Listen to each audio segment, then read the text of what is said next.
मध्य प्रदेश की मोहन सरकार ने 11 नए आयुर्वेद मेडिकल कॉलेज खोलने का बड़ा ऐलान कर दिया है। मुख्यमंत्री मोहन यादव ने भोपाल में आयोजित खुशीलाल आयुर्वेद मेडिकल कॉलेज की राष्ट्रीय संगोष्ठी में कहा कि मध्य प्रदेश में आयुर्वेद को बढ़ावा देने के लिए कई महत्वपूर्ण कदम उठाए जा रहे हैं।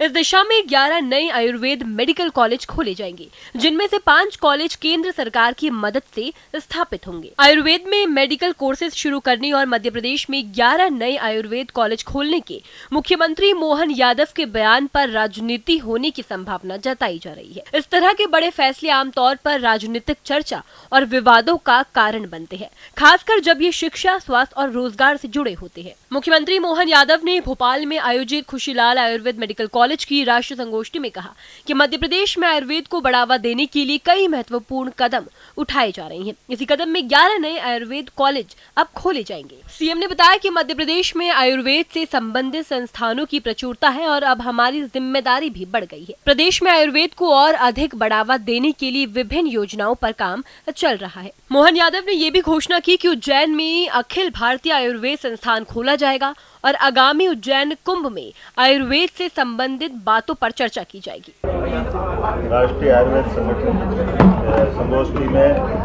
आज मैं मेरे साथ मंत्री माननीय इंदर सिंह परमार जी, माननीय विधायक भगवान दास सबनानी जी और देश भर के आयुर्वेद के अलग अलग स्वनामधन्य चिकित्सक और पूरा संगठन अपनी इस पूरी व्यवस्था में हमारे भी पद्म विभूषण त्रिगुण जी और काफ़ी मित्रों के साथ इस बड़े आयोजन में खासकर मध्य प्रदेश से आयुर्वेद का संबंध पुराना है।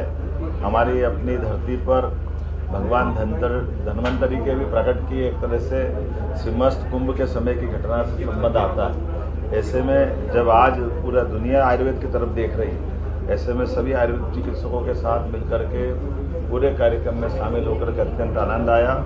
मध्य प्रदेश के अंदर सरकारी मेडिकल कॉलेज आयुर्वेदिक 56 चल रहे हैं। 5 भारत सरकार ने अभी अनुमति दी है, 2 स्टेट मत से कुल मिलाकर के 11 मेडिकल कॉलेज नए बनने वाले हैं। सब मिला के 67 कॉलेज हमारे राज्य में होंगे।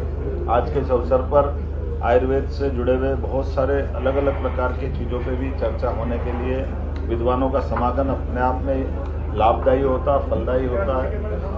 आयुर्वेद के माध्यम से हमने पैरामेडिकल नर्सिंग के भी कोर्स चालू करके आयुर्वेद का विस्तार करने का निर्णय किया। उम्मीद करेंगे और अच्छे निर्णय से आपको अवगत कराते रहें। चलिए अब आपको बताते हैं उन पहलू के बारे में जिस पर राजनीति होना संभव है।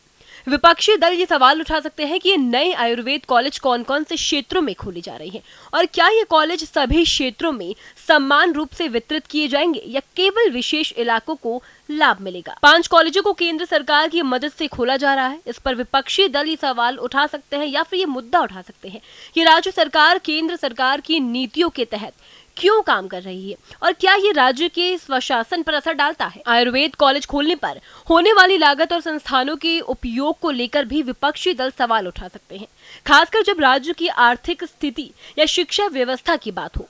नए कॉलेजों से रोजगार के अवसर बढ़ने की संभावना पर चर्चा हो सकती है और क्या इन कॉलेजों से तैयार होने वाले पेशेवरों को राज्य में रोजगार मिल पाएगा या फिर नहीं, इस पर भी मुद्दा खड़ा हो सकता है। विपक्षी दल ये भी आरोप लगा सकते हैं कि ये कॉलेज और कार्यक्रम आगामी चुनावों के मद्देनजर राजनीतिक लाभ उठाने के लिए खोले जा रहे हैं। हालांकि इन पहलुओं पर राजनीति होने की संभावना हमेशा रहती है, लेकिन ये भी सच है कि अगर इन कॉलेजों के निर्माण से आयुर्वेद के क्षेत्र में सुधार और रोजगार के अवसर बढ़ते हैं तो ये भी एक सकारात्मक कदम माना जा सकता है।